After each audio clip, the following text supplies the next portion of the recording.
नमस्कार, मैं रवि पंत। आज हम बात करेंगे रिसर्च रिकमेंडेशंस के ऊपर कि कैसे हमारे को रिसर्च रिकमेंडेशंस को पढ़ना चाहिए मतलब उसमें जो टर्म्स हैं उनका क्या मीनिंग निकालना चाहिए। रिसर्च रिकमेंडेशंस जो होती हैं वो बेसिकली इन्वेस्टमेंट से रिलेटेड रिकमेंडेशंस होती हैं, ब्रोकरेज फर्म्स की, रिसर्च एनालिस्ट की, स्टॉक एनालिस्ट की या फिर फंड हाउसेस की। तो बेसिकली उसमें क्या होता है, देखिए जैसे हम लोग फंडामेंटल एनालिसिस हमने अपने वीडियोस में भी शेयर किया है कि जब हम फंडामेंटल एनालिसिस करनी है किसी शेयर का अगर हमारे को अपने लॉन्ग टर्म पोर्टफोलियो में ऐड करने के लिए अगर एनालिसिस करना है तो हम करते हैं फंडामेंटल एनालिसिस, राइट।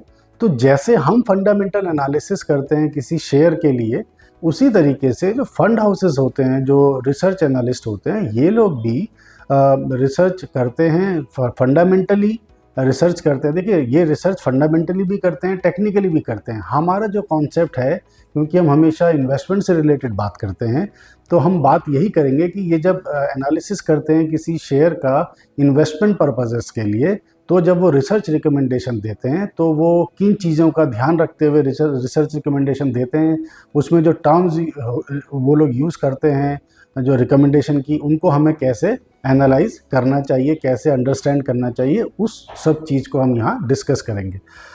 तो अब देखिए, जब हम फंडामेंटल एनालिसिस करते हैं, अगर हम मतलब रिटेल इन्वेस्टर, राइट। तो जब एक रिटेल इन्वेस्टर फंडामेंटल एनालिसिस करता है तो किन चीज़ों का ध्यान रखता है या कैसे करता है, तो देखिए वो कंपनी की बैलेंस शीट, कंपनी के फाइनेंशियल इंफॉर्मेशन, कंपनी के प्रॉफिट एंड लॉस, कंपनी के ऑपरेशनल एस्पेक्ट, वो सब देखता है। कंपनी की एजीएम से रिलेटेड जो एजीएम है उनको रिव्यू करता है, एजीएम के डॉक्यूमेंट से। एजीएम में कई बार पार्टिसिपेट भी करता है। कंपनी की कॉन कॉल्स को रिव्यू करता है, कॉन कॉल्स को सुनता है, राइट। एक रिटेल इन्वेस्टर के लिए मैं बात कर रहा हूँ। उसी तरह से वो फिर अब वो उस कंपनी के पीयर को भी रिव्यू करता है। वो कंपनी किस सेक्टर या इंडस्ट्री में है उससे रिलेटेड इन्फॉर्मेशन को रिव्यू करता है, राइट। उसी तरह से जो लोकल इकोनॉमी है या जो ग्लोबल इकोनॉमी है उसका क्या इम्पैक्ट पड़ रहा है उस शेयर पर या उसके सेक्टर पर, उन सब चीज़ों का ध्यान करता है। और फिर उसी तरीके से डिफरेंट फाइनेंशियल रेशोज़ को भी रिव्यू करता है। तो बेसिकली क्वांटिटेटिव और क्वालिटेटिव दोनों तरीके का एनालिसिस करने के बाद ही हम फंडामेंटल एनालिसिस में एज अ रिटेल इन्वेस्टर पहुंच पाते हैं कि ओके, ये शेयर है जिसमें हमें लॉन्ग टर्म इन्वेस्टमेंट के लिए एवेन्यूज सर्च करने हैं, राइट। उसी तरीके से जिस तरीके से हम करते हैं वैसे ही एक रिटेल इन्वेस्टर जैसे करता है वैसे ही फंड हाउसेस भी करते हैं, लेकिन उनका जो इन्फॉर्मेशन एक्सेस है वो थोड़ा ज़्यादा होता है एक रिटेल इन्वेस्टर से। मतलब उनके पास एक एडवांटेज तो डेफिनेटली है। कैसे है, समझने की कोशिश करते हैं। देखिए, जब एक रिसर्च रिकमेंडेशन निकलती है तो कोई ब्रोकिंग हाउस जो है वो सारे के सारे कॉन्सेप्ट यूज़ करता है जो एक रिटेल इन्वेस्टर यूज़ करता है। इसका मतलब वो भी फाइनेंशियल इन्फॉर्मेशन को चेक करता है, वो भी balance sheet, profit and loss को चेक करता है। चेक मतलब एनालाइज करता है, रिव्यू करता है, अंडरस्टैंड करने की कोशिश करता है। वो पीयर देखता है, इंडस्ट्री देखता है, सेक्टर देखता है, लोकल इकोनॉमी देखता है, ग्लोबल इकोनॉमी देखता है, सारी की सारी चीज़ें देखते हैं। एजीएम, कॉन कॉल, ये सारा एक्सेस उसके पास भी होता है, राइट। लेकिन उनके पास जो ब्रोकरेज फर्म्स हैं उनके पास थोड़ा सा एज होता है। वो एज क्या होता है, इंफॉर्मेशन एक्सेस का एज होता है। मतलब इसके बियॉन्ड भी वो कुछ काम कर सकते हैं, जैसे कि वो कंडक्ट करा सकते हैं सर्वे। जो ये सर्वे होते हैं ये बहुत सारी चीज़ों से रिलेटेड हो सकते हैं। कई बार वो इससे क्या होता है, उनका खुद का कॉन्फिडेंस बढ़ता है किसी पर्टिकुलर इन्फॉर्मेशन को लेके। सपोज करो कंपनी कोई नया प्रोडक्ट लेकर आना चाहती है जिस कंपनी को वो एनालाइज कर रहे हैं, तो वो उससे रिलेटेड सर्वे करा सकते हैं कि इसकी क्या पॉपुलैरिटी होगी या इसका सेंटिमेंट एनालिसिस क्या होगा। तो क्वांटिटेटिव क्वालिटेटिव हर तरीके का सर्वे एक ब्रोकरेज फर्म भी करा सकती है। पर्पज़ क्या होता है, उनका पर्पज़ होता है कि जो वो इन्वेस्टमेंट एनालिसिस कर रहे हैं, मतलब किसी शेयर पर रिसर्च कर रहे हैं, तो वो जितना बेहतर इंफॉर्मेशन जनरेट कर पाएँ उसके लिए उतना ही बेहतर वो अपना रिकमेंडेशन दे पाएंगे, राइट। तो वो सर्वे कर सकते हैं। उसी तरीके से वो मैनेजमेंट को भी इंटरव्यू कर सकते हैं। And on the reverse management भी उनको कॉल कर सकता है, उनको मतलब ब्रोकरेज फर्म्स को कॉल कर सकता है और उनको अपना विजन बता सकता है, अपना ग्रोथ एस्पेक्ट बता सकता है, अपने कॉन्सेप्ट्स बता सकता है, गोइंग फॉरवर्ड वो क्या सोचते हैं, वो सारी की सारी चीज़ें वो पता लग जाती हैं। तो यानी अब ये जो चीज़ें हैं ये एक रिटेल इन्वेस्टर के पास ये एक्सेस नहीं है, राइट, लेकिन ब्रोकरेज फर्म्स के पास है। तो ब्रोकरेज फर्म्स इन सब के बेसिस से फिर कोई रिसर्च रिकमेंडेशन देती हैं। अब ये कंपलसरी है कि अगर वो कोई रिसर्च रिकमेंडेशन देती हैं तो उनका उसका बेसिस, सपोज उनको लगता है कि शेयर ए में बाय है तो उनको उसका बेसिस देना पड़ेगा, तो डिटेल्ड एनालिटिकल रिपोर्ट देनी पड़ती है, राइट, वो क्यों उनको ऐसा लगता है। सेकेंडली जो वो टारगेट दे रहे हैं वो टारगेट भी वो डिफाइन करते हैं, अगेन इंट्रिंसिक वैल्यू के बेसिस से डिफाइन करते हैं, राइट। तो वो बताते हैं, तो यानी एक डिटेल्ड रिपोर्ट भी साथ में होती है। रिसर्च रिकमेंडेशन में अगर वो सेल कर रहे हैं तो सिमिलरली सेल के भी जो कॉन्सेप्ट्स हैं वो सारे के सारे साथ होते हैं। तो पॉइंट क्या निकला? पॉइंट निकला कि जहाँ पर एक रिटेल इन्वेस्टर की फंडामेंटल एनालिसिस खत्म होती है, उसके बियॉन्ड जाके भी एक ब्रोकरेज फर्म जो है वो और फर्दर अपने इंफॉर्मेशन को स्ट्रॉन्ग कर सकती है, अपने कन्विक्शन को स्ट्रॉन्ग कर सकती है और उसके लिए सर्वे या फिर मैनेजमेंट डिस्कशंस में पार्टिसिपेट कर सकती है, राइट। तो ये तो हो गया कि कैसे रिसर्च रिकमेंडेशंस वो लोग जनरेट करते हैं। अब इसमें कुछ चीज़ें ध्यान रखने वाली हैं। देखिए ऐसा अक्सर होता है कि कोई एक ब्रोकरेज फर्म किसी एक शेयर के लिए अपना जो व्यू रखती है वो डिफरेंट हो सकता है किसी दूसरे ब्रोकरेज फर्म के लिए। ये हो सकता है, जैसे कि सपोज करो शेयर ए में ब्रोकरेज फर्म जो है, एक ब्रोकरेज फर्म बोलती है कि हमें बाय करना चाहिए, हो सकता है दूसरी ब्रोकरेज फर्म बोले हमें सेल करना चाहिए।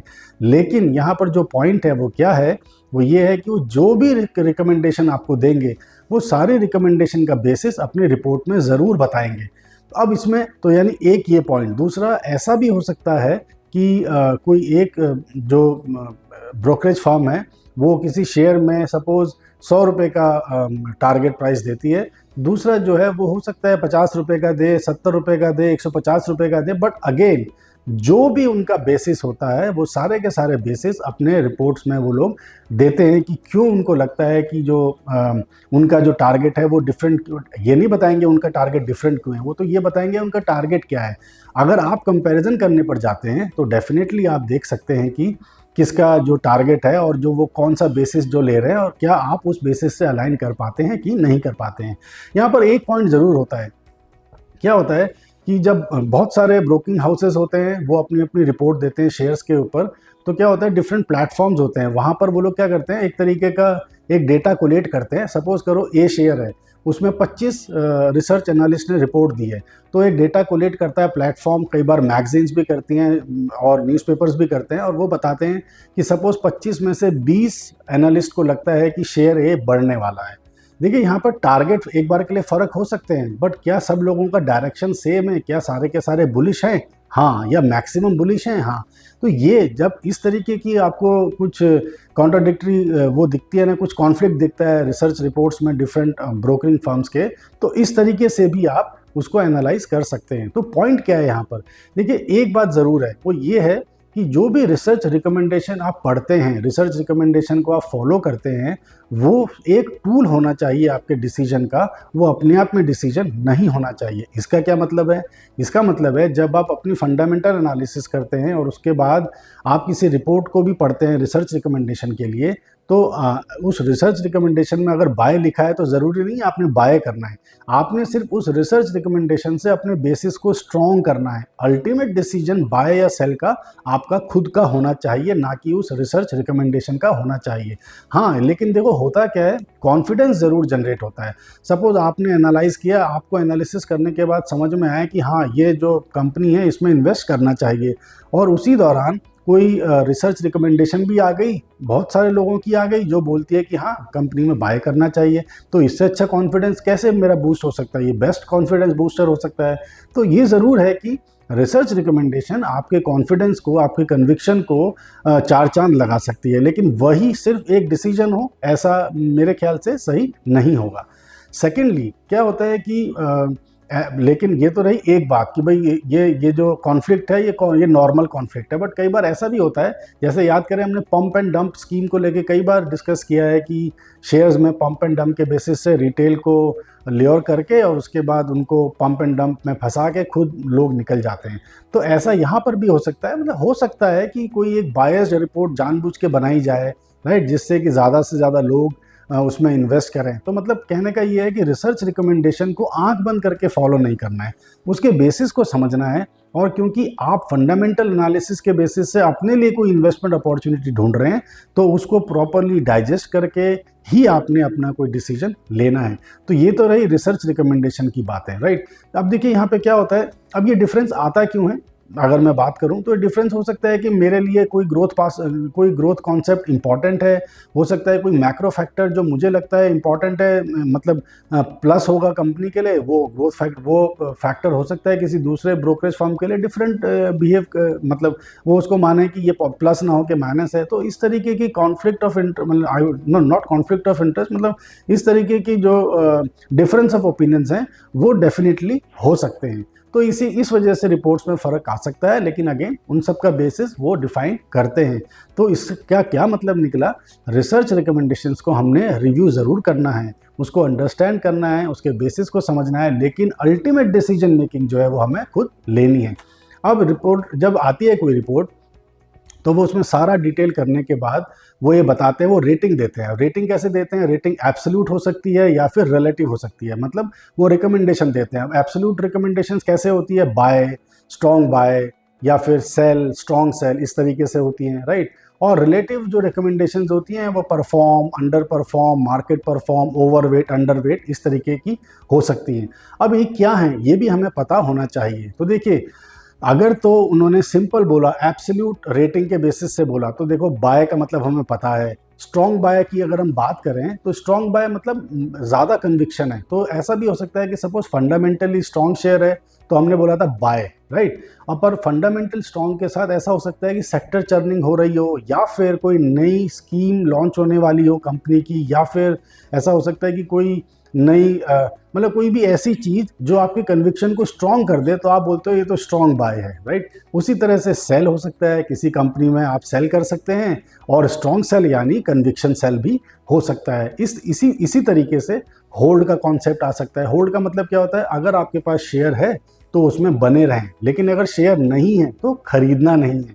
उसी तरह आप न्यूट्रल का व्यू रख सकते हैं। न्यूट्रल का मतलब है ना बेचना है ना खरीदना है, मतलब आपको अपसाइड भी दिखती है, डाउन साइड भी दिखती है, कंफर्म नहीं हो रहा है कि किस साइड जाना चाहिए, तो न्यूट्रल का व्यू है। एक अवॉइड का व्यू हो सकता है। अवॉइड में वो उनका मतलब होता है कि बिल्कुल ही अवॉइड करना है, ना बाय करना है ना सेल करना है, राइट, इस तरीके से, राइट, यानी कोई पोजीशन उसमें क्रिएट नहीं करनी है। इसके अलावा बिल्कुल हो सकता है, जैसे अगर मैं बात करूं रिलेटिव में, अब रिलेटिव में क्या होता है, रिलेटिव से पहले दो और बात कर लेते हैं। एक्यूमुलेशन में क्या होता है, ब्रोकरेज हाउसेस को लगता है कि कोई एक पर्टिकुलर शेयर जो है वो अच्छा है, वो आज के दिन परफॉर्म नहीं कर रहा है, लेकिन एक टर्न अराउंड स्टोरी बन सकता है। तो उस केस में वो आपको बोलते हैं एक्यूमुलेट करो, जिससे अगले 3-4 साल में जब वो परफॉर्म करने लगे तो आपको बेनिफिट हो। तो एक स्टैगर्ड वे में बाइंग करने की बात होती है, एक्यूमुलेट। तो जैसे जैसे, यानी बाय ऑन डिप्स आप बोल सकते हैं उसको, राइट। तो जैसे जैसे आपको जब अपॉर्चुनिटी मिलती है आपने एक्यूमुलेट करना है शेयर को। सिमिलरली रिड्यूस भी एक रेटिंग होती है। रिड्यूस में क्या होता है, इमीडिएट सेल नहीं करना है, लेकिन जैसे बाय ऑन डिप्स होता है एक्यूमुलेट में, वैसे ही सेल ऑन राइज होता है। तो जैसे आपको एकदम से सेल नहीं कर देना है सारा, धीरे धीरे सेल करना है अपनी पोजीशन को। कंप्लीट एग्जिट आपका ऑब्जेक्टिव है, लेकिन धीरे धीरे करके आपको वो एग्जिट लेना होता है।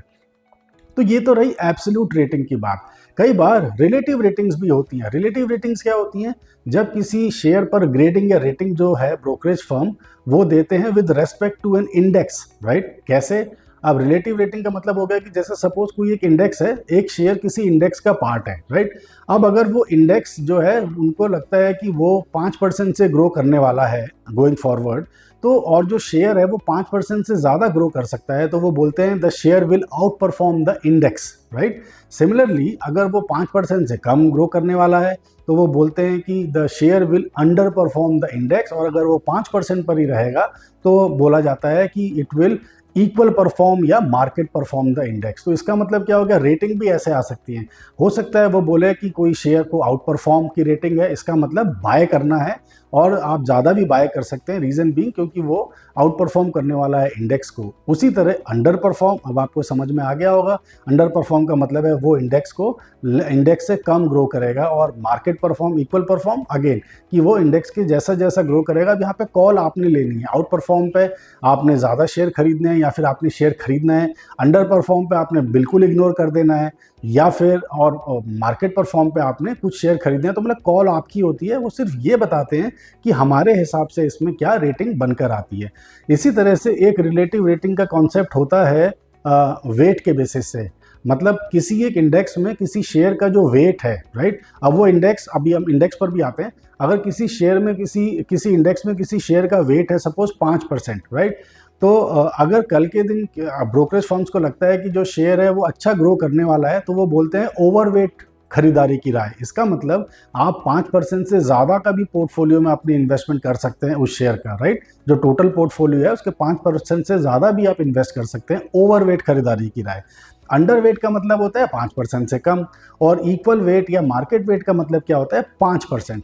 अब ये इन सब का मतलब क्या है, रिलेटिव रेटिंग है। यहाँ पर इंडेक्स के बेसिस से हम बता रहे हैं कि जो शेयर है वो आउट परफॉर्म करेगा, या उसको ओवरवेट खरीदारी की राय है, या फिर अंडर परफॉर्म करेगा, या अंडरवेट खरीदारी है, या अंडरवेट है तो इग्नोर भी कर सकते हैं, राइट। और मार्केट परफॉर्म या मार्केट वेट या इक्वल वेट की बात करते हैं।